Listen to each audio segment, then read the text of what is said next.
अब आते हैं उस बड़ी खबर की जानिब। वफाकी काबीना का आज इजलास हुआ। एक तो खास बात यह थी नाज़रीन कि इजलास की किसी को खबर ही नहीं थी। मुझे कल किसी ने चलते चलते बताया था, और आज एक दोस्त हैं उन्होंने मुझसे पूछा जब ये मैसेज आया पीएम हाउस का कि वज़ीर आज़म के रिमार्क्स की पीटीवी चलाएगा, तो उसने मुझसे पूछा कि ये क्या हो रहा है। मैंने कहा कि उसकी बीट है, हालांकि मेरी बीट भी नहीं है। तो मैंने उनसे उसको बताया कि मुझे कल किसी ने बताया था कि वफाकी काबीना का इजलास आज होगा, और वो इजलास हुआ।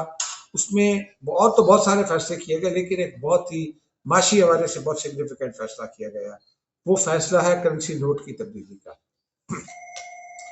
अब नाज़रीन, करेंसी नोट की तब्दीली जो है वो बिला वजह नहीं होती। मुझे भारत की मिसाल आप देख लें ना, करेंसी नोट स्मगलिंग में, पैरेलल इकोनॉमी में बड़ा रोल प्ले करते हैं, और फिर करप्शन में भी बड़ा रोल प्ले करते हैं, क्योंकि बड़े नोट होते हैं। अगर आपकी दराज में रखे हैं तो बड़ा 5,000 का नोट जो है उसमें लाखों रुपए कैरी करना बहुत आसान होता है। एक ब्रीफ केस में आप करोड़ 2 करोड़ ले जाया करते हैं। नरेंद्र मोदी ने शुरू में उनको बहुत बुरा बुरा भला कहा गया था, लेकिन वो इकदाम भारतीय मीशत के लिए अच्छा साबित हुआ। उन्होंने बड़े नोट खत्म कर दिए, तो सिर्फ 100 रुपए का नोट जो है वो रखा। उसके नतीजे में भारत में अब करप्शन जो है उसका, यानी गलत पैसे का लेन देन जो है भारतीय मीशत में वो कम हो गया है। तो भारतीय मीशत को इस हवाले से जो बड़ा चैलेंज था वो खत्म हो गया है। तो पाकिस्तान को भी ये कई जो हमारे इकोनॉमिस्ट हैं वो हुकूमत को ये मशवरा देते रहे हैं कि बड़े नोट जो है वो खत्म कर दिए जाए। पाकिस्तान की अपनी कंसिडरेशन हैं, हुकूमत को उस हवाले से स्टेट बैंक को फैसला करना होगा, हुकूमत को करना होगा। लेकिन आज जो बड़ा ये फैसला, ये बड़ा फैसला है इसलिए कि एक तो खैर एक लतीफ़ा आपको बता दूं।